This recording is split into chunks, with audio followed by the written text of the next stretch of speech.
नमस्कार, मैं हूं निखिल सिंह और आप देख रहे हैं न्यूज नाइट। बहुत स्वागत है आपका। और आज के न्यूज नाइट में बात उस सियासी संकेत की करेंगे जो केरल की राजनीति में नई लकीर खींचता हुआ दिख रहा है। कोल्लम से कोची तक वामपंथ के गढ़ में सेंध लगी है। कांग्रेस इससे खुश हो सकती है, लेकिन तिरुवनंतपुरम और मुनंबम में बीजेपी की जीत नए सियासी समीकरण गढ़ती हुई दिखाई दे रही है। प्रधानमंत्री मोदी ने इस जनादेश को ऐतिहासिक बताया है और कहा कि यूडीएफ और एलडीएफ से तंग आ चुका है केरल।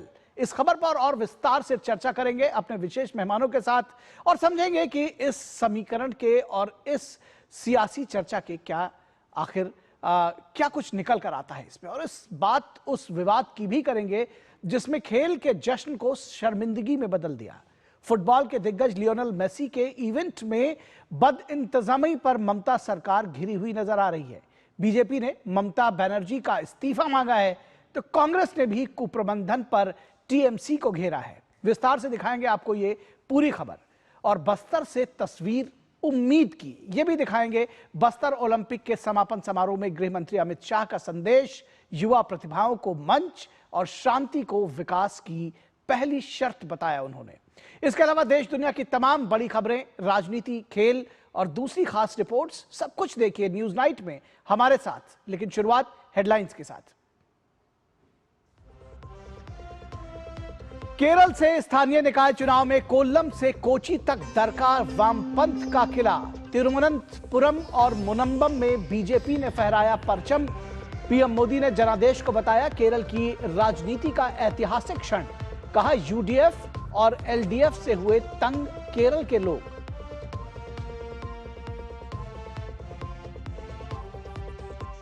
दिग्गज फुटबॉल खिलाड़ी लियोनेल मेसी के इवेंट में बदइंतजामी को लेकर निशाने पर ममता सरकार।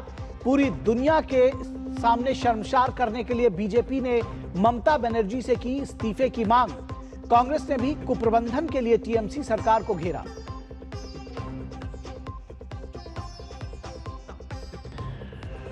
छत्तीसगढ़ में बस्तर ओलंपिक के समापन समारोह में शामिल हुए गृह मंत्री अमित शाह। इवेंट को बताया युवा प्रतिभाओं का मंच। कहा शांति से ही विकास का रास्ता संभव।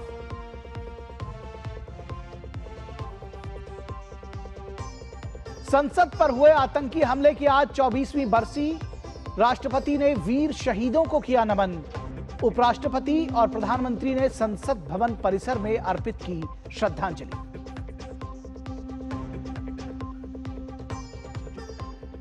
ENBA अवार्ड में दूरदर्शन ने दमाई धाक। सर्वश्रेष्ठ अंग्रेजी अंतर्राष्ट्रीय समाचार चैनल कैटेगरी में डीडी इंडिया ने हासिल किया रजत।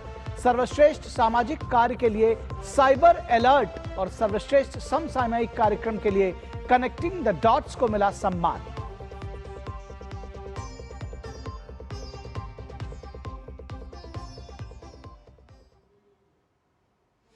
तो सबसे पहले खबर केरल से। बात उस सियासी संकेत की करेंगे जो केरल की राजनीति में नई लकीर खींचता हुआ दिखाई दे रहा है।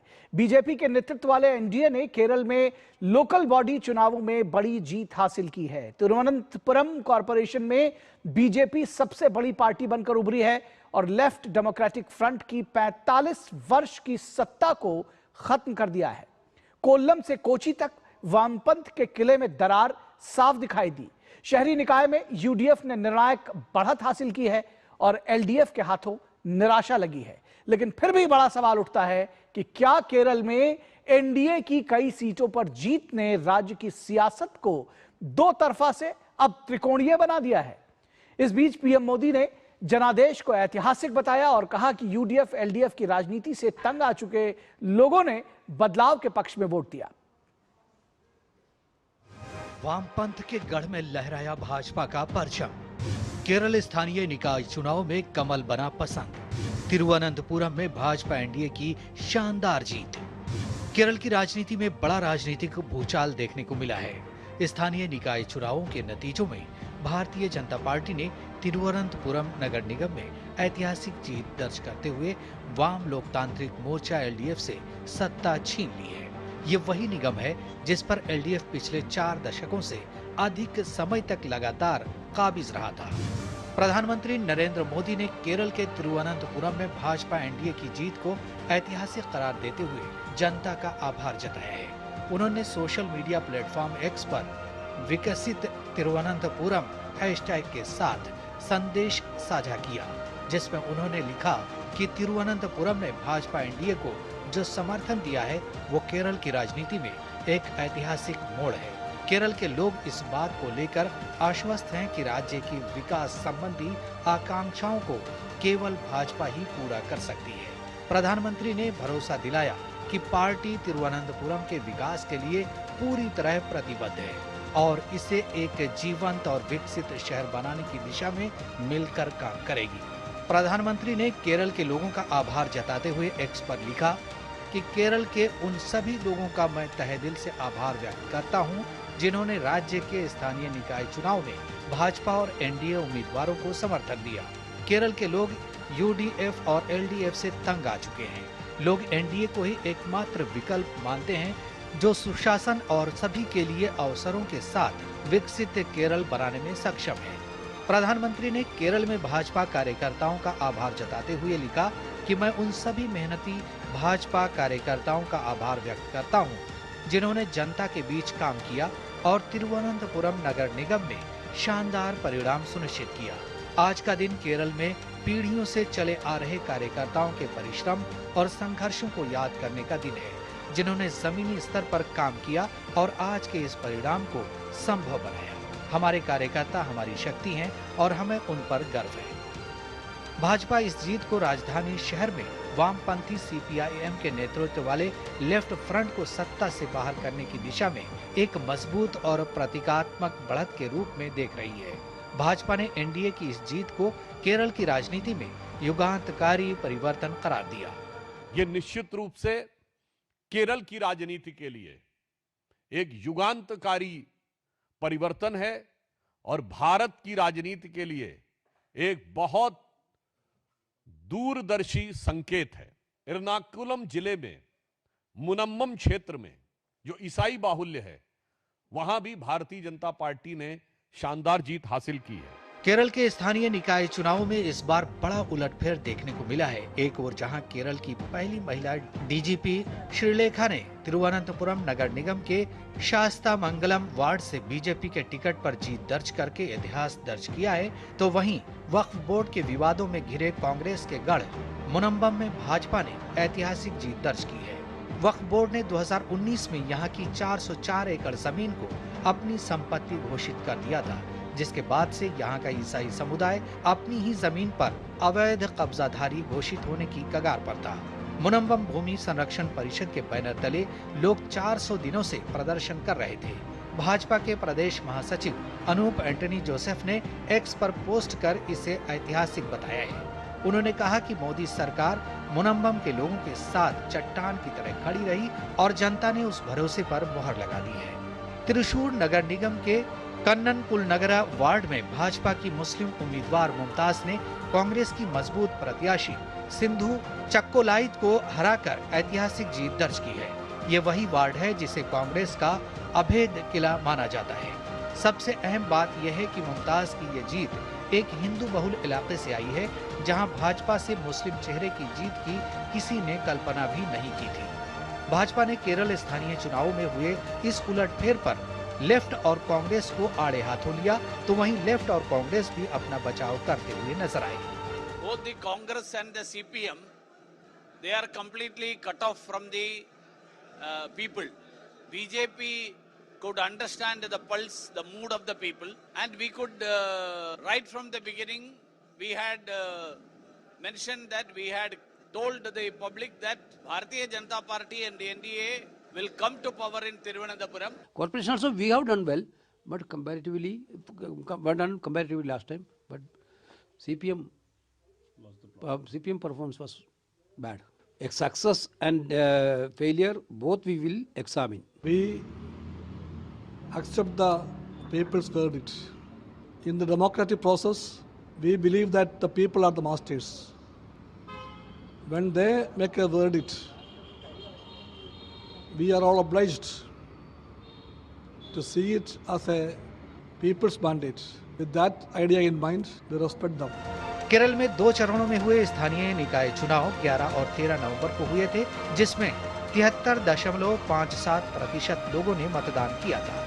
केरल में 2026 में विधानसभा चुनाव होने वाले हैं, जिसके मद्देनजर निकाय चुनावों के ये नतीजे काफी अहम माने जा रहे हैं।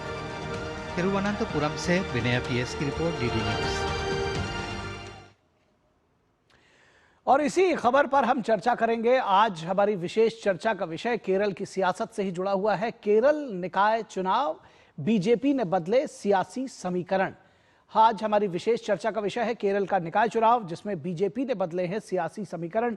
और इस विषय पर बातचीत करने के लिए हमारे साथ खास मेहमान जुड़े हुए हैं, उनसे आपका परिचय करा दें। हमारे साथ रोहन गुप्ता, बीजेपी के प्रवक्ता, जुड़े हुए हैं। रोहन जी, बहुत स्वागत है आपका। हमारे साथ इस समय मैं देख पा रहा हूं राहुल लाल जुड़े हुए राजनीतिक विश्लेषक हैं और कांग्रेस का पक्ष रखते हैं, कांग्रेस की नीतियों के समर्थक माने जाते हैं। तो राहुल लाल कांग्रेस की बात करेंगे।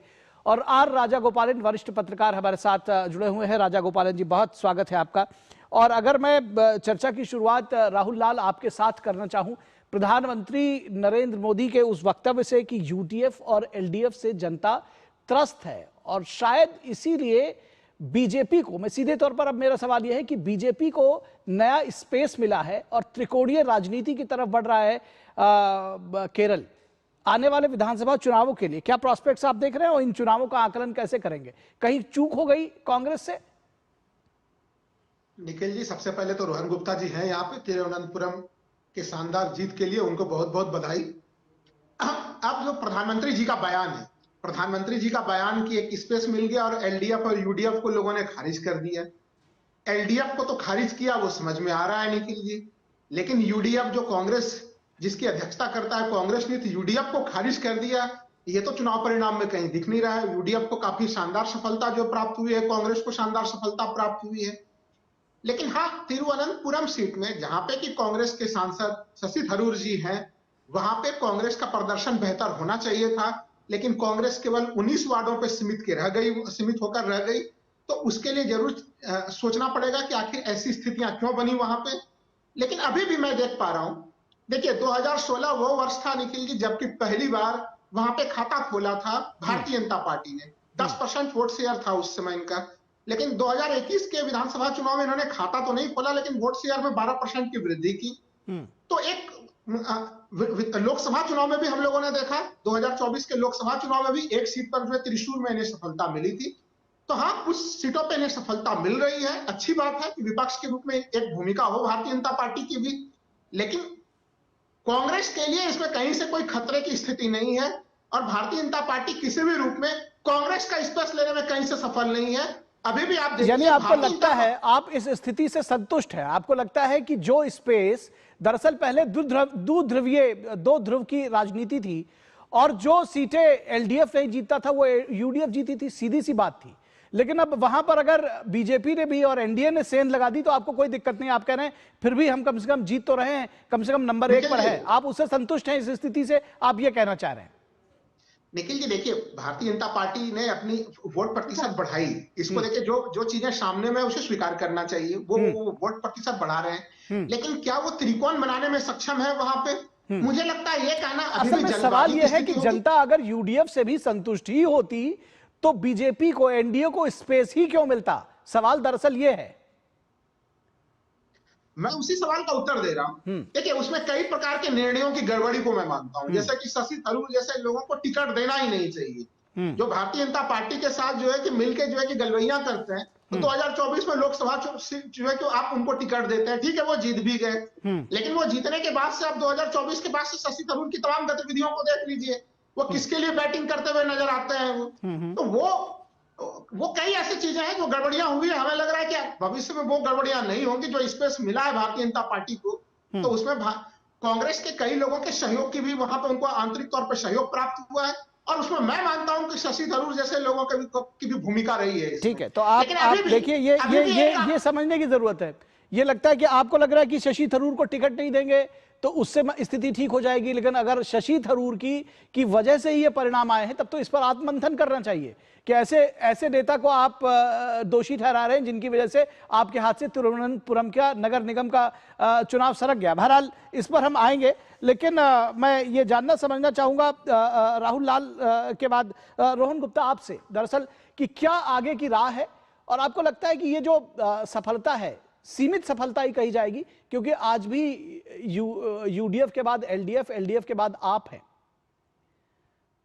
देखिए, मैं समझता हूं कि कोई भी सफलता सीमित नहीं होती है।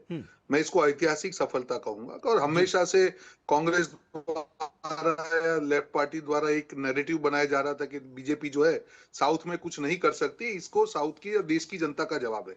एक तो पूरा देश एक है, पूरे देश में एक ही नैरेटिव है, ये इस बात का सबूत है। अभी हमारे साथियों ने मुझे कॉन्ग्रेचुलेशन उनका धन्यवाद, पर बाद में उन्होंने जब हार का ठीकरा किसी और पे फोड़ दिया, विचारधारा को समर्थन करते तो मानसिकता है कि ठीकरा किसी और पे फोड़ दो। कल 14 तारीख को ठीकरा फोड़ यात्रा उनकी हो रही है जो दिल्ली में करने जा रहे हैं। वैसे ही यहाँ पे हार से कुछ सीखना नहीं है, ठीकरा फोड़ दिया कि चलो इसने समर्थन नहीं किया। किसी एक व्यक्ति में इतना पावर नहीं होता है कि कोई समर्थन ना करे। अभी आप मुनम्बम वार्ड की बात कर रहे हैं, जो कांग्रेस का सालों से गढ़ माना जा रहा था, जहां पे वक्फ बोर्ड का इश्यू था, तो आपको समझना पड़ेगा अगर वहां पे भाजपा जीतती है तो ये जो तुष्टीकरण की विचारधारा को किस प्रकार से केरल की जनता ने नकारा है, उसका ये ट्रेलर है। ये लोग फिर भी नहीं समझेगी इस चीज को। मैं वहां पे था, तिरुवनंतपुरम में गया था, वहां पे मैंने ग्राउंड लेवल पे परिस्थिति को भी देखा, और जिस प्रकार से भाजपा के कार्यकर्ता, एनडीए के कार्यकर्ता दिन रात लगकर अपने मुद्दों को जनता तक पहुंचा रहे थे, जिस प्रकार से एक एंटी इनकम्बेंसी थी, और कांग्रेस पार्टी और यूडीएफ का यह हाल है कि ऑपोजिशन में होने के बाद भी उनके खिलाफ एंटी इनकम्बेंसी थी। लोग नकारात्मक राजनीति से थक चुके हैं वहां पे, तुष्टीकरण की राजनीति, नकारात्मक राजनीति, भ्रष्टाचार की राजनीति, और उन्होंने देखा कि नहीं बीजेपी को हम चांस देंगे। तो मैं समझता हूं कि ये ट्रेलर है आने वाले चुनाव का। विधानसभा में जो भाजपा को आज ये गिन रहे कि हमारा लॉस नहीं हुआ, आज उनको समझ में आएगा कि 3 महीने के बाद परिणाम आएंगे, तब डिबेट में आके प्लीज वोट चोरी की बात ना करें। उतना ही मेरा उनसे विनती है कि जो जहां जहां हारते हैं वहां वोट चोरी को करते हैं, और यहाँ पे अगर उनको थोड़े अच्छे रिजल्ट मिले हैं तो वहां पे वोट चोरी का नारा क्यों नहीं है, इसका भी जवाब दे दे। पर मुद्दा मैं वापस मुद्दे पे आ रहा हूँ, उसका भी उत्तर मिलेगा। राहुल लाल जी आ रहे हैं आपके पास। पूरे देश में जो नैरेटिव एक सेट हो रहा है कि मुद्दे देश के, पूरे देश के मुद्दे एक ही है। अब ये देश तुष्टीकरण की नकारात्मक भ्रष्टाचार वाली राजनीति से ऊपर आ चुका है, और पूरे देश का, वो केरल हो, कर्नाटका हो, कश्मीर हो, सब जगह से ये एक ही आवाज आ रही है। ठीक है, ठीक है। कैसे आकलन करेंगे आर राजागोपालन जी? पहले मैं राहुल लाल जी आर राजागोपालन जी को इस चर्चा में शामिल कर लूं, फिर आपके पास आता हूं। आर राजागोपालन जी, कैसे आकलन करेंगे खासतौर पर मुनम्बम जैसी सीट के पर जो रिजल्ट्स हैं वो भी ये दर्शाते हैं कि सियासी समीकरण केरल में बदल रहे हैं, और जो बात अभी रोहन जी ने कही कि पूरे देश के मुद्दे, खासतौर पर तुष्टीकरण जैसे मुद्दे, वो केरल तक भी अब पहुंच रहे हैं, वहां की जनता भी इसको देख रही है। कैसे आकलन करेंगे इन रिजल्ट्स का? ये आकलन ऐसे करूंगा, 185 से 200 लोग आरएसएस बीजेपी लोगों का कम्युनिस्ट लोगों ने हत्या किया है, धर्म हत्या किया है, इसी के नतीजा है। दूसरा है वो लोग को बलिदान दिया था ना जी, जो जितना पिछले 20-25 साल से। नॉट ओनली दैट, सिंह साहब ये कह रहे उधर आरएसएस ने ग्राउंड लेवल पर क्रिश्चियन मिशनरी के साथ बहुत काम किया है। ये नहीं है, 2 नहीं है, 3 नहीं है, कम से कम 3-4 साल से करते जा रहे हैं। सेकंड, बीजेपी का नेशनल एग्जीक्यूटिव मीटिंग हैदराबाद में 2022 में हुआ था, उसमें एक रेजोल्यूशन किए थे नेशनल एग्जीक्यूटिव में, तेलंगाना फर्स्ट, तमिलनाडु नेक्स्ट, लेकिन अभी तिरुवनंतपुरम नेक्स्ट आ गया है। तिरुवनंतपुरम जीत है, मैं ये श्रेय प्रधानमंत्री नरेंद्र मोदी का, बेनिफिशियरीज लाभ भारती जितना भी उधर किया था, कम्युनिस्ट सरकार को खत्म कर दिया है। पिछले 45 साल के बाद कम्युनिस्ट का तो जो घमंड था ना जी, वो घमंड को निकाल दिया है। आपको याद होगा परसों प्रधानमंत्री ने वंदे मातरम करने भाषण में पार्लियामेंट में कहा था, फर्स्ट ऑफ ऑल ये आने वाले दिन में धीरे धीरे कम्युनिस्ट पार्टी खत्म हो गया, सिर्फ केरला में है, आप देखते जाइए केरला के रिजल्ट का। लेकिन केरला में बीजेपी का जीत में ये श्रेय दे रहा हूं, प्रधानमंत्री का, अमित शाह का, जेपी नड्डा साहब वगैरह, लेकिन ठीक टाइम पर राजीव चंद्रशेखर का नियुक्त करके उसको केरल का अध्यक्ष बना करके भेजा है। आपको याद होगा सिंह साहब, AK एंथनी का बेटा ने बीजेपी में शामिल किया है। कम से कम 400 लोग बीजेपी से आ गए कांग्रेस से। सेकंड थिंग, कांग्रेस प्रवक्ता ने कह रहे वो शशि थरूर को दोषी मान रहे। मुझे लगता है इसका दोषी, इसका रिस्पॉन्सिबिलिटी राहुल गांधी नेतृत्व, मल्लिकार्जुन खड़गे नेतृत्व लेना चाहिए, क्योंकि आने वाले दिन में लोग उंगली उठाएंगे। आपको भी होगा वो वोट चोरी SIR में अमित शाह साहब ने लोकसभा में भाषण करने टाइम पर एक कांग्रेस आदमी आकर के आपको क्वेश्चन पूछेगा, जो भी टिप चाहिए मुझसे ले लो, नरेंद्र मोदी बोल रहे। लेकिन सिंह साहब, ओडिशा में एक मोहम्मद मुशिक करके एक सोनिया गांधी का चिट्ठी लिखा है, वो कह रहे 85 साल हो गया मिस्टर मल्लिकार्जुन खड़गे का, राहुल गांधी का इंडिया में उसको दबदबाव है नहीं है, प्रियंका गांधी को लेके आ जाओ। इंडिया में एक विपक्ष का जरूरत है, लेकिन कांग्रेस उसी से बुरी तरह हार गया है। कम्युनिस्ट पार्टी ठीक, आपकी बात, आपका पॉइंट आ गया है, समझ में आ गया राहुल लाल। बहुत सारे सवाल उठ रहे हैं इस बात को कि जब द्विध्रुवीय जिसको कहना चाहिए बाई लैटरल, एक तरह से बाई वहां पर दो धुरी जो कहना चाहिए LDF और UDF की थी, और फिर वही सवाल घूम कर आ रहा है जो इतनी देर से जो राजा गोपालन जी ने एक्सप्लेन किया, दरअसल कि नेतृत्व की कमी है। आपका जो नैरेटिव है, आपकी जो बात है, वो जनता तक नहीं पहुंच पा रही है, और इसीलिए बीजेपी को वहां NDA को स्पेस मिल रहा है। जोड़ो यात्रा किया है, वो क्या है? अरे भाई सुन लीजिए राहुल गोपालन जी, राहुल गांधी के नेतृत्व की कमी होती हो चुका है। आज UDF सबसे बड़े घटक के रूप में, आप देख लीजिए 2020 के चुनाव परिणाम को देखिए राजगोपालन जी, और 2025 के चुनाव परिणाम को देखिए राजगोपालन जी। अरे राहुल गांधी जी को तो श्रेय दीजिए, क्या बम्पर वापसी कराई है उन्होंने वहां पे केरल में। अच्छा सुन लीजिए राजा गोपालन जी, सुन लीजिए राहुल लाल को। मैं संक्षेप में बुलेट पॉइंट कुछ 2-3 रख दूंगा। सबसे पहली चीज, वहां पे अभी भी मैं मानता हूं कि चुनाव नहीं, आप कह रहे थे राहुल गांधी इस जीत के लिए आप उनको श्रेय दे रहे थे, आप वो वाली बात बताइए। हाँ, मैं वही तो कह रहा हूं कि वहां पे काफी, देखिए 2020 में कांग्रेस की जो है कि UDF की स्थिति कितनी गड़बड़ थी, 2025 के उसी चुनाव में कितना बेहतर प्रदर्शन कर रहे हैं। तो ये बेहतर प्रदर्शन 2022 की जो भारत जोड़ो यात्रा शुरू हुई थी, उसके बाद जो हम लोग देख रहे हैं उसका प्रमाण है। नंबर 1। अच्छा, तो वो सारे परिणाम बिहार में आपको नहीं दिखे, दूसरे राज्यों में नहीं दिखे, केरल में दिख रहे हैं। तो इस बात के लिए आप तैयार रहिएगा राहुल लाल की अगली जो चर्चाएं होगी उसमें राहुल गांधी का जो क्योंकि आप केरल में, यहां पर अगर लोकल बॉडी इलेक्शन में आप ये कहते हैं कि वो राहुल गांधी का श्रेय है, तो बिहार में भी श्रेय राहुल गांधी को जाएगा। निखिल जी, मैं संक्षेप में, रोहन जी भी उसके तरफ इशारा कर रहे थे। देखिए ये लोकल बॉडी का इलेक्शन है, ये एक सेंट्रल इलेक्शन कमीशन कंडक्ट नहीं कराता, ये स्टेट इलेक्शन कमीशन पूरी तरह से स्वतंत्र संस्था होती है, वो कराती है। हाँ। तो इस आधार पर जो रोहन जी भी हमला कर रहे थे कि भाई वोट चोरी का मामला उठा देंगे, देखिए वो राष्ट्रीय चुनाव आयोग के साथ वो समस्या वहां पे चल रही है। कांग्रेस उसको सदन में भी उठाया, उसको वो सुप्रीम कोर्ट में भी चल रहा है, कल रामलीला मैदान में भी जो है कि वो मामला उठाया जाएगा। वो लड़ाई विपक्ष के रूप में कांग्रेस हर तरफ उठा रही है। तो कम से कम ये तो मैं मानूंगा कि एक सत्तारूढ़ पार्टी होते हुए भी लेफ्ट जो है कि LDF के लोगों ने वहां पे संस्थाओं पे कब्जा नहीं किया है, स्वतंत्र और निष्पक्ष चुनाव हुआ है। और जो त्रिकोणी, मैं इस चुनाव को क्यों नहीं मानता हूं, काले निखिल जी संक्षेप में उसका उत्तर दूंगा मैं। आप देख लीजिए कि निर्दलीय लोगों ने कितने जो है कि वार्ड के इलेक्शन जीते हैं, और भारतीय जनता पार्टी ने कितने जीते हैं। जो जितने निर्दलीय लोगों ने जीते हैं वही संख्या लगभग भारतीय जनता पार्टी से थोड़ी सी कुछ आगे चल रही है। तो भारतीय जनता पार्टी वहां आगे बढ़ रही है। मैं तो कहूंगा कि तमाम पार्टियां आगे बढ़े।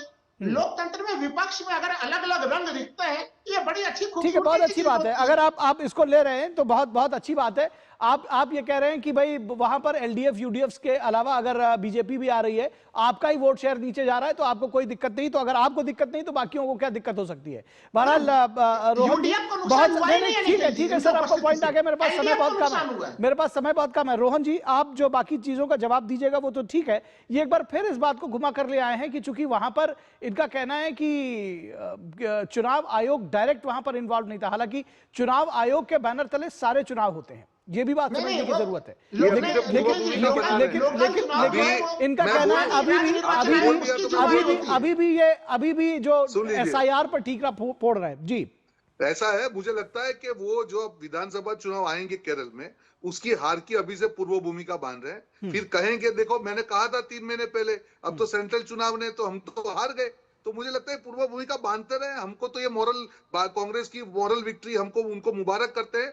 बीजेपी ऐसे ही आगे बढ़ते जाएगी। अभी भी समझना पड़ेगा उनको कौन से मुद्दे उठाने हैं, कौन से नहीं उठाने हैं। जिस प्रकार से अभी हमने देखा कि हाईकोर्ट के जज ने जो ऑर्डर दिया, उसके खिलाफ महाभियोग इसलिए क्योंकि उसने दीप जलाने का ऑर्डर दिया। पूरे महाभियोग प्रस्ताव में दीप शब्द का एक शब्द का वर्णन नहीं है कहीं पे भी। रोहन जी, मुद्दे आपने तो पढ़ा होगा महाभियोग प्रस्ताव को। कांग्रेस को खत्म कर देगी और उसका ठिकरा वो वोट चोरी पे करेंगे। यही मैं आपको भविष्यवाणी 3 महीने बाद की करके जा रहा हूं। चलिए ठीक है, बहुत शुक्रिया आप तीनों लोगों का, बहुत शुक्रिया आप तीनों लोगों का। आपका पॉइंट आ गया राहुल लाल जी, और अब उसमें दरअसल कुछ कहने को बहुत ज्यादा बचता नहीं है।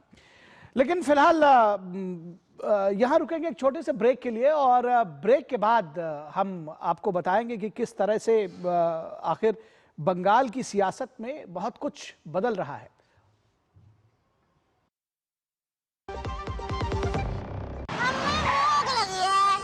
क्या खाएगा? बेड़ी नूडल। ऑर्डर ले लो भाई।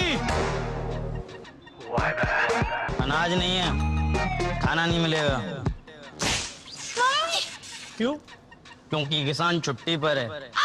ऐसा हो सकता है क्या? नहीं ना, क्योंकि हम किसान जानते हैं कि सब हमारे भरोसे हैं, इसलिए हमारा भरोसा ग्रोमोर।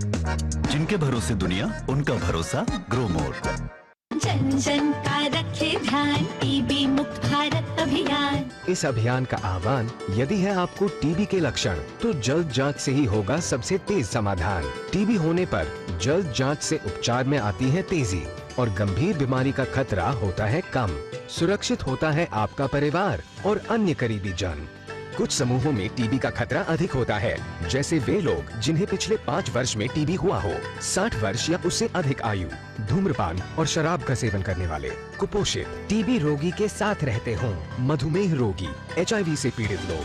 तो टीबी के लक्षण होने पर अपने नजदीकी सरकारी या निजी अस्पताल या आयुष्मान आरोग्य मंदिर में निशुल्क जाँच और उपचार पाएं। आइए हम सब साथ मिलकर देश को टीबी मुक्त बनाएं। टीबी फ्री इंडिया बनाने में सक्रिय भूमिका निभाएं। डाउनलोड करें टीबी आरोग्य साथी ऐप। स्वास्थ्य एवं परिवार कल्याण मंत्रालय द्वारा जनहित में जारी। वाह, गाय तुम्हारी माता है ना? तो पशुहार के नाम पर जहर क्यों खिलाता है? अनसन हटा, दिल से खिला, सिर्फ कपिला, देश का नंबर 1 पशु आहार। मेरी पसंद, मेरी पसंद, मेरी पसंद, मेरी पसंद, हमारी पसंद, हम सबकी पसंद। मजबूत देश का मजबूत सरिया हो गया स्टील। गोल्डी छोले मसाले, जहां जाए रिश्ते बनाए। गोल्डी लाए हैं फ्रेश लॉक टेक्नोलॉजी, जो रखे मसालों को हर समय फ्रेश।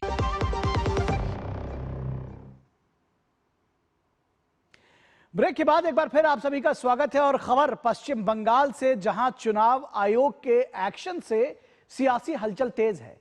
ताजा आंकड़ों में वोटर लिस्ट से 58 लाख से ज्यादा नाम हटाए गए हैं, और सबसे चौंकाने वाला मामला मुख्यमंत्री ममता बनर्जी की भवानीपुर सीट का है। भवानीपुर में हटे नाम नंदीग्राम से 4 गुना ज्यादा हैं, और टीएमसी के कई कद्दावर नेताओं के इलाकों में भी नामों में भारी कटौती हुई है। बीजेपी इसे फर्जी वोटर की फैक्ट्री पर ताला लगाना बता रही है। पश्चिम बंगाल के लिए चुनाव आयोग की ओर से जारी किए गए ताजा आंकड़ों ने राजनीतिक हलचल बढ़ा दी है। सबसे चौंकाने वाली संख्या मुख्यमंत्री ममता बनर्जी की विधानसभा सीट भवानीपुर से सामने आई है, जहां मतदाता सूची से एक झटके में 44,787 नाम हटाए गए हैं, जिसे सामान्य संख्या नहीं माना जा सकता। ये आंकड़े इसलिए भी महत्वपूर्ण हैं क्योंकि नंदीग्राम, जो विपक्ष के नेता शुभेंदु अधिकारी का क्षेत्र है, वहां सिर्फ 10,000 नाम हटे। भवानीपुर में हटे नाम नंदीग्राम में हुए डिलीशन की तुलना में 4 गुना अधिक हैं। चुनाव आयोग के अनुसार ये विलोपन मृत्यु, स्थानांतरण, पता नहीं चलने और दोहराव प्रविष्टियों के कारण हुआ। सिर्फ मुख्यमंत्री का क्षेत्र नहीं, टीएमसी के कई कद्दावर मंत्रियों के क्षेत्रों में भी यही हाल है।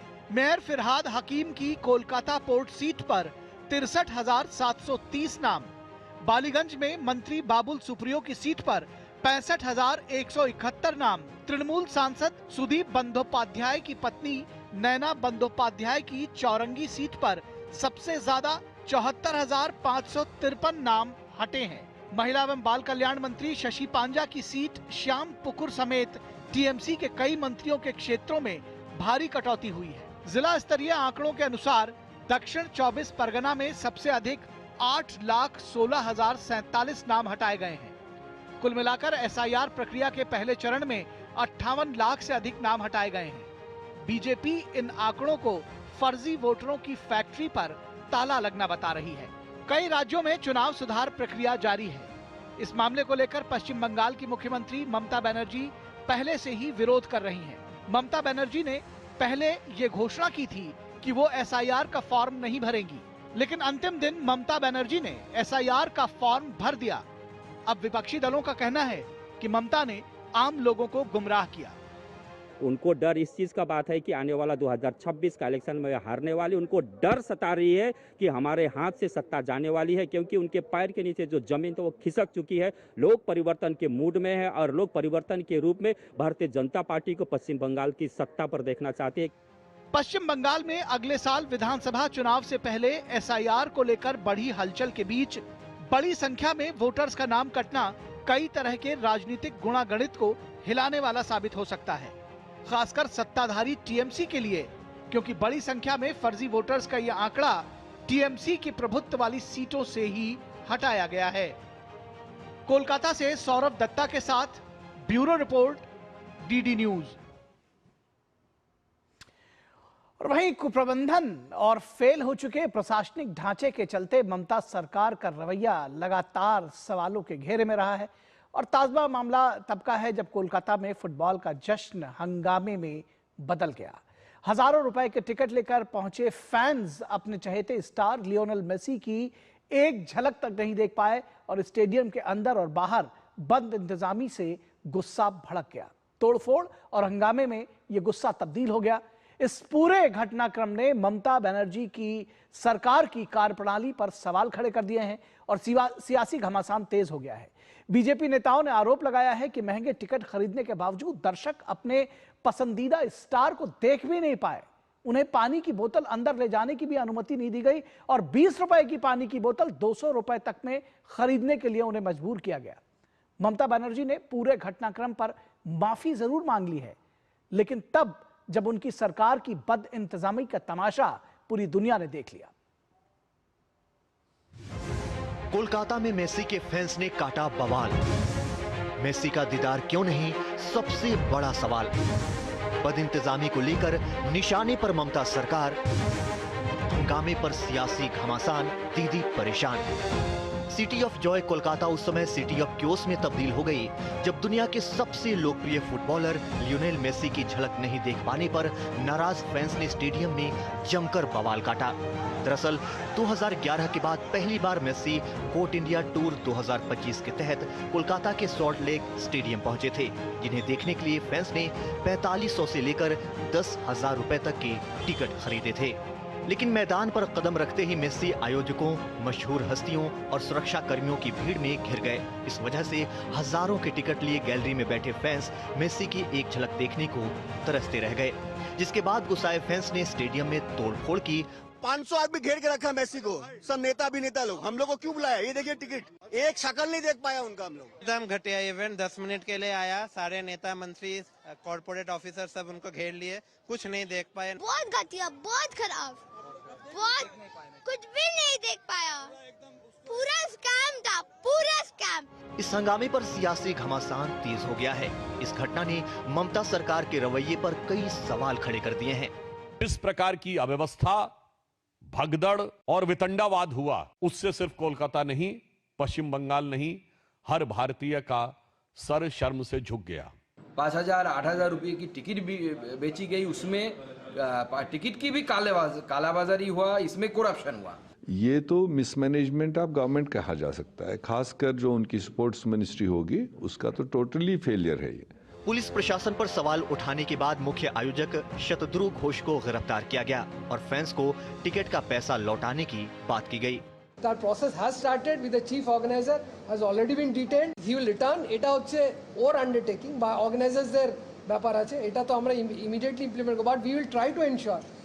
हालांकि इस बवाल के बाद ममता बनर्जी ने माफी मांगी। सोशल मीडिया प्लेटफॉर्म एक्स पर उन्होंने लिखा, मैं इस दुर्भाग्यपूर्ण घटना के लिए लियोनेल मेसी, सभी खेल प्रेमियों और उनके फैंस से दिल से माफी मांगती हूँ। मैं जस्टिस आशीष कुमार रे की अध्यक्षता में एक जांच समिति बना रही हूँ, जिसमें मुख्य सचिव और अतिरिक्त मुख्य सचिव गृह विभाग सदस्य होंगे। ये समिति घटना की विस्तृत जांच करेगी, जिम्मेदारी तय करेगी और भविष्य में ऐसी घटनाओं को रोकने के लिए उपाय सुझाएगी। हालांकि भाजपा नेता शुवेंदु अधिकारी ने ममता बनर्जी की इस जांच समिति को राजनीति से प्रेरित बताया। राज्यपाल को पत्र लिखकर उन्होंने कहा कि ममता बनर्जी की ओर से बनाई गई ये समिति निष्पक्ष नहीं हो सकती, इसलिए उन्होंने स्वतंत्र न्यायिक जांच की मांग की। इतने सारे लोग इतने पैसे खर्च कर कर मेसी को एक झलक दिखने के लिए यहाँ पे आए और आकर उनको देखने को क्या मिला, ऑर्गेनाइजर्स के जो लोग हैं वो, जो मंत्री और सांत्री के साथ जो लोग आए हुए थे वो, और मेसी को तो वो देख ही नहीं पाए, मेसी को देख ही नहीं पाए। और इसी पे ये सवाल उठ रहा है कि ऐसा क्यों। सौरभ दत्ता का रिपोर्ट, डीडी न्यूज, कलकत्ता। और इस पूरी खबर पर बातचीत करने के लिए हमारे साथ हमारे संवाददाता सौरभ दत्ता जुड़े हुए हैं। सौरभ, आपसे समझना चाहेंगे, जानना चाहेंगे कि ये जिस तरह से चीजें आगे बढ़ रही हैं, फिलहाल क्या कुछ चल रहा है, क्या कुछ उसमें अपडेट्स हैं, ये तो आप हमको बताएंगे ही, लेकिन सियासत को की बात अगर की जाए, बहुत मुश्किल दौर से गुजर रही है ममता बनर्जी। अभी एसआईआर पर उनकी बहुत सारी चीजें जो वो चाहती थी जैसा वैसा होता हुआ दिखाई नहीं दे रहा है, और अब एक ऐसे इवेंट को वो लेकर के आई थी जहां पर उनको लग रहा था कि कोलकाता में और पश्चिम बंगाल में बहुत सारे फुटबॉल प्रेमी हैं, तो उससे भी कम से कम उनका कुछ चीजें शायद उनके फेवर में आए, लेकिन ये भी जो है उनके अगेंस्ट जाता दिख रहा है।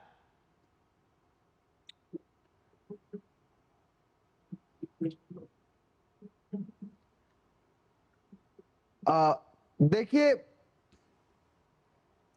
एक बात तो साफ है कि सब उल्टा पड़ रहा है।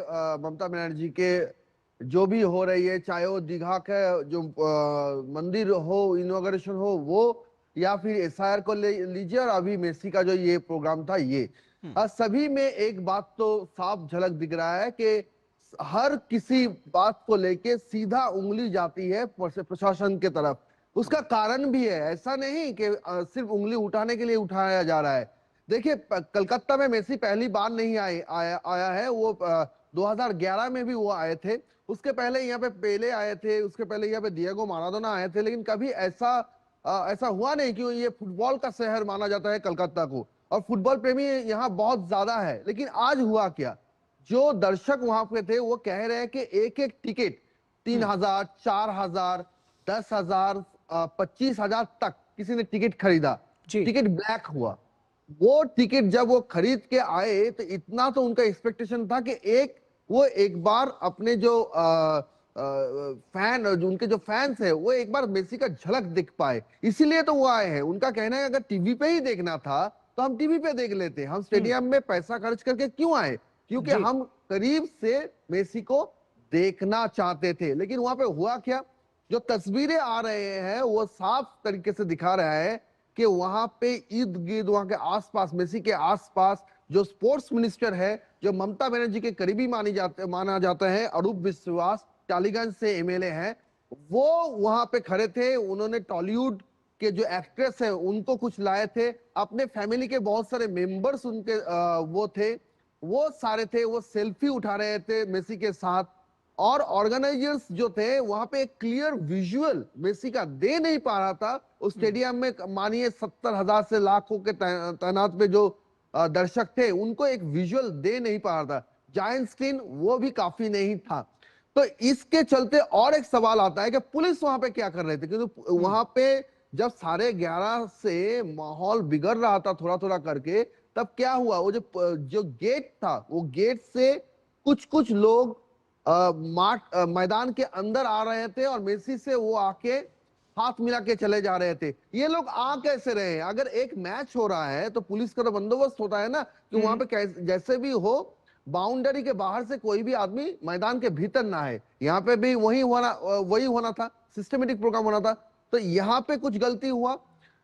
ममता बनर्जी आ रहे थे रास्ते में, बीच रास्ते से उनको लौटना पड़ा। वहां पे शाहरुख खान पहुंच गए थे स्टेडियम में, उनको भी लौटना पड़ा। ये जो सारा सिचुएशन हुआ, सिर्फ ऑर्गेनाइजर्स जो है, ऑर्गेनाइजर्स क्यों कंट्रोल नहीं कर पाए, किसका दबाव में कंट्रोल नहीं कर पाए? और ऐसा क्या हो गया कि उसके पास मंत्री सांत्री सब लोग आके सेल्फी उठा रहे हैं, वो गार्ड कर रहे हैं, वो मेसी के जो विजुअल्स है उसको गार्ड कर रहे हैं। और फिर जब ये लोग स्टेडियम के अंदर से आने लगे तब मेसी मैदान छोड़ के चले गए। उनका भी अपना सेफ्टी सिक्योरिटी का बातचीत था। ये सुनने भी आ रहा है कि सौरभ गंगोपाध्याय जो भारत के प्राक्तन अधिनायक रह चुके हैं क्रिकेट दल के, वो भी रिक्वेस्ट किए थे मेसी को कि वो कुछ देर ठहर जाए, लेकिन मेसी चले गए। और जब मेसी चले गए तब हालात पूरा बेकाबू हो गया। तस्वीरें साफ है, गैलरी से चेयर मानो कि कोई फूल फेंक रहा हो वैसे चेयर फेंक रहे थे दर्शक, बॉटल फेंक रहे थे। आपको याद होगा कि आईपीएल मैच जीतने के बाद बेंगलुरु में क्या हुआ? फुटबॉल, बिल्कुल ठीक बात है। फुटबॉल जो है पश्चिम बंगाल में, कोलकाता में सिर्फ खेल नहीं है बल्कि अपने आप में इमोशन है। लोग बहुत डीपली उससे जुड़े हुए हैं। तो आप इसके राजनीतिक मायने भी ढूंढ रहे हैं। चुनावों से ठीक पहले जब बहुत सारे झंझावात, बहुत सारी मुश्किलों में ममता बनर्जी फंसी हुई हैं, और एक वो कहावत है ना कि चौबे जी गए थे छब्बे बनने, दूबे बनकर लौट आए। इसका असर जो है वो आप राजनीतिक तौर पर भी देख रहे हैं? देखिए, राजनीतिक तौर पर ये ममता बनर्जी प्रशासन पे सीधा दबाव है। दबाव विपक्ष का नहीं है, दबाव जनता का है। वहां पे जो जनता टिकट कट के ये मेसी को देखने गए थे वो सवाल कर रहे हैं वहां पे रास्ते पे खड़े होके कि हमने पैसा देके टिकट खरीदा, हम अरूप विश्वास को देखने के लिए नहीं आए हैं, हम मेसी को देखने के लिए आए थे। अरूप विश्वास के साथ जो लोग थे वहां पे, जो स्पोर्ट्स मिनिस्टर है ममता बनर्जी के गवर्नमेंट में, वो वहां पे क्या कर रहे थे? वो क्यों आसपास इतने मेसी के साथ घूम रहे थे कि हम लोगों को ऑब्स्ट्रक्शन हो रहा था, हम देख नहीं पा रहे थे। हम पैसा खर्च किए हैं, हमारे पैसे से मेसी आया है यहाँ पे और उसका फायदा ले रहा है टीएमसी गवर्नमेंट का स्पोर्ट्स मिनिस्टर। ये एक भी बात कोई विपक्ष नहीं कह रहा है। वहां के हर एक आम आदमी आज दिन भर जो था युवा भारती स्टेडियम में, वो सारे वहां पे ये सवाल उठा रहे थे। वो सवाल उठा रहे थे पुलिस एडमिनिस्ट्रेशन पे कि उनकी जो सिक्योरिटी थी वो कहां गई। जब कोलकाता पुलिस ने लाल बाजार में प्रेस कॉन्फ्रेंस किया तब उन्होंने कहा कि उन्होंने ऑर्गेनाइजर को अरेस्ट किया, उन्होंने ये कहा कि पैसा सबको वापस देना पड़ा, लेकिन उन्होंने ये नहीं कहा कि कैसे ये सारा जो कैओस, वो कैओस हुआ कि वो विधाननगर पुलिस कमिश्नरेट थे उनके हाजिरी में ये कैसे हुआ। वो तब भी जब 4 बजे वो प्रेस कॉन्फ्रेंस कर रहे हैं शाम को, तब वो कह रहे हैं कि हम भी समझने की कोशिश कर रहे थे कि क्या क्या घटा। अरे यही तो विपक्ष कह रहे हैं कि ये जो इवेंट है इसमें चीफ गेस्ट ममता बनर्जी है, राज्य के सीएम है, और आप कह रहे हैं घटना कैसे घट रही है इसका आप अंदाजा लगा रहे हैं। अरे तो सीएम सिक्योरिटी का क्या हाल है यहाँ पे? वहां पे तो सीएम जाने वाले थे, इसका जवाब कौन देगा? इतने सारे लोग वहां पे मैदान पे उठर चले आए, अगर वहां पे सीएम रहते तो सीएम सिक्योरिटी में तो बड़ा सवाल। आप हमारे साथ बने रहिए, सौरभ आप हमारे साथ बने रहिए। एक ब्रेकिंग न्यूज आ रही है कि राज्यपाल सीवी आनंद बोस ने युवा भारती क्रीड़ांगन का दौरा किया है और सीवी आनंद बोस ने कहा है कि पुलिस को अपना कर्तव्य निभाना चाहिए और व्यवस्था की जिम्मेदारी पुलिस की थी। ये अभी की खबर सामने आ रही, पुलिस को अपना कर्तव्य निभाना चाहिए था, राज्यपाल सीवी आनंद बोस का ये कहना है। दिग्गज फुटबॉल खिलाड़ी लियोनेल मेसी के इवेंट से जो बवाल मचा था, जिसकी खबर हम आपको बता रहे हैं, उसमें पश्चिम बंगाल के राज्यपाल ने युवा भारती क्रीड़ांगन का दौरा किया है और उन्होंने कहा है कि इवेंट में कुप्रबंधन ममता सरकार की विफलता है। साफ तौर पर उन्होंने कहा है कि इवेंट में जो कुप्रबंधन हुआ ये ममता सरकार की विफलता है, व्यवस्था की जिम्मेदारी पुलिस की थी और पुलिस को इसकी जिम्मेदारी निभानी चाहिए थी, लेकिन ये कुप्रबंधन हुआ और ये कुप्रबंधन ममता सरकार की जिम्मेदारी है, पुलिस को अपना कर्तव्य निभाना चाहिए था। ये सीवी आनंद बोस पश्चिम बंगाल के राज्यपाल का कहना है। उन्होंने युवा भारती क्रीड़ांगन का दौरा किया है और ये खबर अपने आप में बहुत बड़ी इस लिहाज से भी हो जाती है कि जब एक विश्व स्तर का फुटबॉल खिलाड़ी कोलकाता में भारत में आया था, उसके इस इवेंट में जिस तरह की बद इंतजामी दिखी वो सभी को शर्मसार करने वाला है। ममता बनर्जी को इसकी जिम्मेदारी लेनी चाहिए और पश्चिम बंगाल के राज्यपाल भी यही कह रहे हैं कि इस पूरे इवेंट की जिम्मेदारी, सुरक्षा व्यवस्था की जिम्मेदारी पुलिस की थी और ममता बनर्जी के कुप्रबंधन से ये सारी चीज़ें सामने आई, ममता बनर्जी के सरकार से।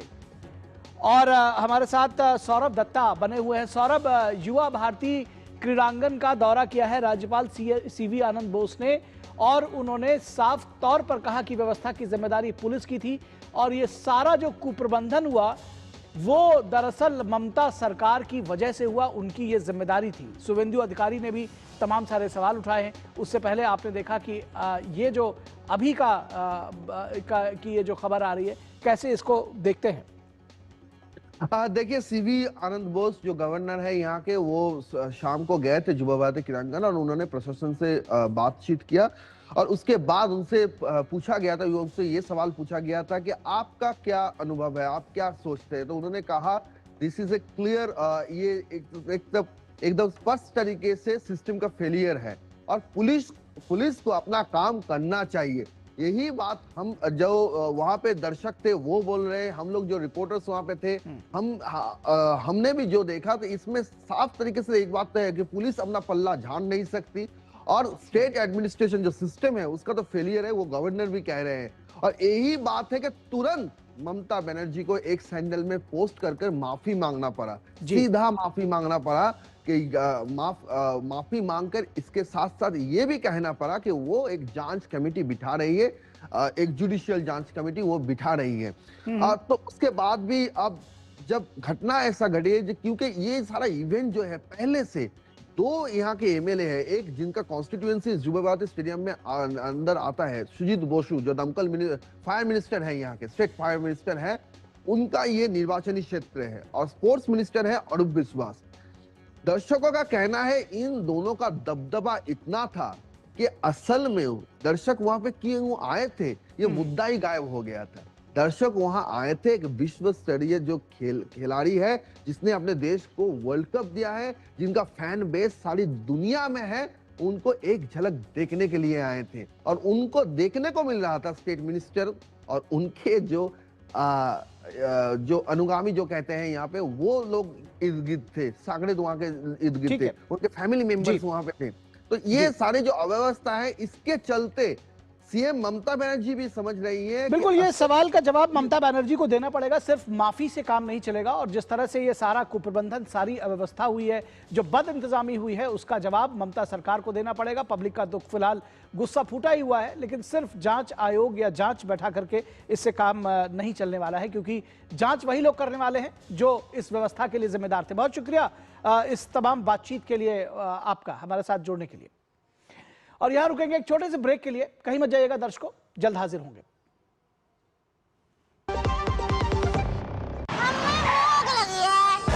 क्या खाएगा? Dairy noodle. ऑर्डर ले लो भाई। अनाज नहीं है, खाना नहीं मिलेगा। क्यों? क्योंकि किसान छुट्टी पर है। ऐसा हो सकता है क्या? नहीं ना, क्योंकि हम किसान जानते हैं कि सब हमारे भरोसे हैं, इसलिए हमारा भरोसा ग्रोमोर। जिनके भरोसे दुनिया, उनका भरोसा ग्रोमोर। मेरी पसंद, मेरी पसंद, मेरी पसंद, मेरी पसंद, हमारी पसंद, हम सबकी पसंद। मजबूत देश का मजबूत सरिया हो गया स्टील।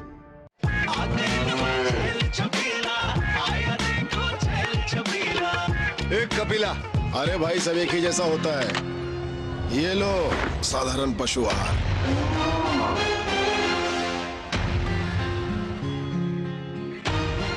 इस देश की हर माँ, बच्चे, बूढ़े, जवान, खिलाड़ी, डॉक्टर, इंजीनियर, सबको गाय भैंस की दूध की शक्ति पर भरोसा है। पर जब इन पशुओं को कपिला पशु आहार मिलेगा तभी तो दूध सिर्फ ज्यादा ही नहीं, शक्ति से भरपूर भी होगा। और ये सच जानते हुए चंद पैसों के लिए तुम देश का भरोसा तोड़ दो। कपिला पशु आहार, देश का नंबर 1 पशु आहार। गोल्डी छोले मसाले जहाँ जाए रिश्ते बनाए। गोल्डी लाए हैं फ्रेश लॉक टेक्नोलॉजी जो रखे मसालों को हर समय फ्रेश। और आज देश संसद पर हुए आतंकी हमले की 24वीं बरसी पर अपने वीर सपूतों को नमन कर रहा है।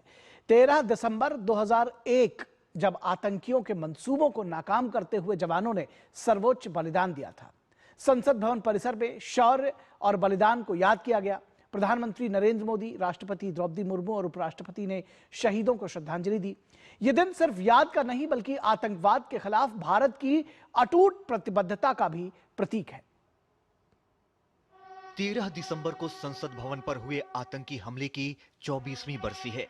देश उन वीर सपूतों को याद कर रहा है जिन्होंने अपनी जान की परवाह किए बिना आतंकियों के मंसूबों को नाकाम कर दिया। संसद भवन परिसर में सुरक्षा बलों के शौर्य और बलिदान को विशेष रूप से याद किया गया। इस दौरान प्रधानमंत्री नरेंद्र मोदी ने 2001 में संसद भवन आतंकी हमले के दौरान सर्वोच्च बलिदान देने वाले वीरों को श्रद्धांजलि दी। उपराष्ट्रपति सीपी राधाकृष्णन ने भी जवानों को पुष्पांजलि अर्पित की। प्रधानमंत्री ने अपने सोशल मीडिया प्लेटफॉर्म एक्स पर लिखा, आज के दिन हमारा देश उन सभी को याद करता है जिन्होंने 2001 में हमारी संसद पर हुए जघन्य हमले में अपने प्राणों की आहुति दी। घोर खतरे के बीच भी उनका साहस, सतर्कता और कर्तव्य निष्ठा सराहनीय थी। भारत उनके इस सर्वोच्च बलिदान के लिए सदा आभारी रहेगा। राष्ट्रपति द्रौपदी मुर्मू ने शहीदों को श्रद्धांजलि अर्पित करते हुए एक्स पर लिखा, वर्ष 2001 में आज ही के दिन संसद की रक्षा करते हुए प्राणों की आहुति देने वाले वीर नायकों को राष्ट्र नमन करता है। उनकी वीरता और कर्तव्य निष्ठा हमारी राष्ट्रीय भावना को निरंतर प्रेरित करती रहेगी। देश उनके और उनके परिवारों का ऋणी रहेगा। आज के दिन हम आतंकवाद के सभी रूपों से लड़ने के लिए भारत की प्रतिबद्धता की पुष्टि करते हैं। हम कभी भी नहीं भूल सकते हैं कि हमारे इस लोकतंत्र के मंदिर को जब आतंकवादियों ने अटैक किया था तब इन बहादुरों ने अपना जान दे करके इस लोकतंत्र के मंदिर को बचाया है। वहीं आतंकी हमले में शहीदों के सम्मान में संसद भवन परिसर में श्रद्धांजलि कार्यक्रम आयोजित किया गया, जिसमें शहीदों के परिजन खास तौर पर आमंत्रित किए गए। बहुत सदमा था, छोटे छोटे बच्चे थे मेरे, एक भी शादीशुदा नहीं हुए थे और एक ही था अपने माँ बापों का। और आज मेरे उसी के दया से ये मेरा परिवार फूले फले हैं और उसी की दया है, हमारा बहुत खुशी है। इतने लोगों को देखना अपने सामने और उनको फिर श्रद्धांजलि भी दे रहे हो हमारे दादा को, तो प्राउड मोमेंट तो है ही। रामपाल जी थे, मेरे पिताजी थे, जो यहाँ संसद हमले में 13 दिसंबर 2001 को शहीद हो गए थे। हमें याद है कि यहाँ पे हमला हुआ था, हमें बताया गया था कि हमारे पिताजी को गोली लगी है जो शहीद हो गए हैं। 13 दिसंबर 2001 में हुई घटना को लेकर भारतीय जनता पार्टी ने तत्कालीन कांग्रेस के नेतृत्व वाली यूपीए सरकार पर निशाना साधा है। भाजपा प्रवक्ता सुधांशु त्रिवेदी ने आरोप लगाया कि जब सुप्रीम कोर्ट ने हमले के दोषी अफजल गुरु को फांसी की सजा सुना दी थी, जिसके बाद भी यूपीए सरकार ने सजा को 7 साल तक लंबित रखा। उस दुखद हमले के बाद जब सर्वोच्च न्यायालय ने उसके मुख्य आरोपी और कर्ता धर्ता अफजल गुरु को दोषी सिद्ध कर दिया था, इसके बाद यूपीए सरकार ने 7 वर्षों तक उसकी फांसी को तकनीकी आधार पर लटका के रखा था। संसद भवन पर हुए दुस्साहसी आतंकवादी हमले के दौरान देश के सम्मान की रक्षा करने वाले शहीद जवानों के लिए आयोजित कार्यक्रम में लोकसभा नेता प्रतिपक्ष राहुल गांधी और अन्य सांसदों ने भी श्रद्धांजलि अर्पित की। इस दौरान एक विशेष रक्तदान शिविर का भी आयोजन किया गया। जब इस आतंकवादी घटना में जो आतंकवादी संसद भवन परिसर के भीतर दाखिल हुए थे, उनको सुरक्षा कर्मियों ने मारकर ढेर कर दिया था और इससे कहीं ना कहीं जो हमारी सुरक्षा एजेंसियां हैं उनकी एक साख जो है वो पूरे दुनिया भर के मुल्क में बढ़ी। कैमरामैन विक्की के साथ संसद भवन से मैं राजेश राज, डीडी न्यूज के लिए। और यहां रुकेंगे एक छोटे से ब्रेक के लिए, कहीं मत जाइएगा, जल्द हाजिर होंगे। कौन है जो जोड़े देश को? विकसित भारत का विकसित भारत। ओ हरी भैया, अरे वाह, खेतों में कौन सी फसल लगाए हो? 12 महीने कमा कर दे ऐसी फसल। क्या? मैंने नया व्यवसाय शुरू किया है। उसके लिए पैसे? इसमें किसी निवेश की जरूरत ही नहीं। अच्छा मुखिया जी, अरे मुखिया जी नमस्ते। अरे हरी, कब आ रहे हो? आप बस चलिए, मैं पहुंचता हूँ। अब मैं LIC एजेंट हूँ। LIC एजेंट बनो, अब बड़ा सोचो। हमारी वेबसाइट पर जाएं या अपनी नजदीकी LIC शाखा से संपर्क करें। खादी सिर्फ एक वस्त्र नहीं बल्कि भारत की आत्मनिर्भरता और सांस्कृतिक विरासत का प्रतीक है और आज वैश्विक फैशन और सस्टेनेबल लाइफस्टाइल की नई परिभाषा बन चुकी है। वर्ष 2024-25 में वर्ष 2013-14 के मुकाबले 1,16,000 करोड़ रुपए के खादी ग्रामोद्योग प्रोडक्ट्स का उत्पादन, जो लगभग 350% की वृद्धि है। 1,70,000 करोड़ रुपए के खादी ग्रामोद्योग प्रोडक्ट्स की रिकॉर्ड बिक्री अर्थात 450% वृद्धि दर्ज हुई और साथ ही पिछले 11 वर्षों में लगभग 2 करोड़ लोगों को KVIC ने रोजगार दिया। तो आइए भारत की आत्मनिर्भरता को बढ़ावा दें और खरीदें खादी और ग्रामोद्योग उत्पाद। विजिट करें नजदीकी खादी स्टोर। 25 लाख का हॉस्पिटल बिल है, इतने पैसे कहाँ से आएंगे? पैसों की चिंता आप मत कीजिए पापा। मैम, सर का हेल्थ इंश्योरेंस क्लेम अप्रूव हो गया है। आप पॉलिसी बाजार। पॉलिसी बाजार पर 0 GST के साथ अब 1 करोड़ का हेल्थ इंश्योरेंस सिर्फ 550 रुपए महीने से शुरू। स्वागत है आपका ब्रेक के बाद। और ENBA अवार्ड्स के 17वें संस्करण में दूरदर्शन के चैनल्स ने बड़ी कामयाबी हासिल की है। इन पुरस्कारों में DD इंडिया को अलग अलग कैटेगरी में 3 सिल्वर, जबकि DD न्यूज को साइबर अलर्ट कार्यक्रम के लिए गोल्ड अवार्ड दिया गया। इसके अलावा दूरदर्शन के हिंदी और अंग्रेजी चैनल्स ने कई अन्य पुरस्कार जीते। देश की विश्वसनीय और जनसेवा आधारित पत्रकारिता को एक बार फिर राष्ट्रीय मंच पर बड़ी पहचान मिली है। नई दिल्ली में आयोजित 17वें एडिशन ऑफ ENBA अवार्ड्स में दूरदर्शन के चैनल्स ने अपनी विश्वसनीय और प्रभावशाली पत्रकारिता का परचम लहराया। इस प्रतिष्ठित समारोह में दूरदर्शन को विभिन्न श्रेणियों में कई पुरस्कार से नवाजा गया। इस प्रतिष्ठित समारोह में DD इंडिया चैनल को कुल 3 सिल्वर अवार्ड से सम्मानित किया गया। DD इंडिया को best international news channel English की श्रेणी में सिल्वर अवार्ड प्राप्त हुआ। वहीं best current affairs programme English के तहत उसके लोकप्रिय कार्यक्रम कनेक्टिंग द डॉट्स को भी सिल्वर अवार्ड से नवाजा गया। इसके अलावा DD न्यूज ने सामाजिक सरोकारों को प्रभावी ढंग से प्रस्तुत करने के लिए best campaign for social cause Hindi श्रेणी में साइबर अलर्ट के लिए गोल्ड अवार्ड हासिल किया। इस अवसर पर प्रसार भारती के CEO को best CEO of the year award से नवाजा गया। इस मौके पर उन्होंने कहा कि यह हमारी टीम की कड़ी मेहनत का नतीजा है।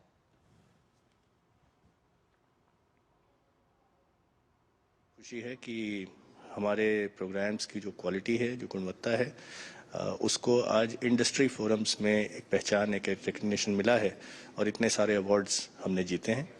हमारी पूरी टीम के हौसले इससे और मजबूत हुए हैं और मुझे विश्वास है कि आने वाले सालों में हम और भी अच्छे प्रोग्राम्स बनाते रहेंगे और नए नए अवार्ड्स जीतते रहेंगे। और दूरदर्शन न्यूज की महानिदेशक श्रीमती प्रिया कुमार ने सभी विजेताओं और टीम सदस्यों को बधाई देते हुए कहा कि यह सम्मान पूरे संस्थान की कड़ी मेहनत, प्रतिबद्धता और सामूहिक प्रयासों का परिणाम है। बहुत खुशी हो रही है और ये हमारी टीम की मेहनत है जो इसमें दिखती है।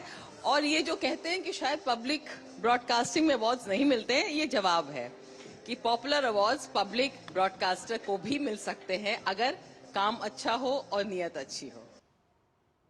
तो न्यूज नाइट के आज के अंक में बस इतना ही। हमारी पूरी टीम को दीजिए अनुमति। नमस्कार।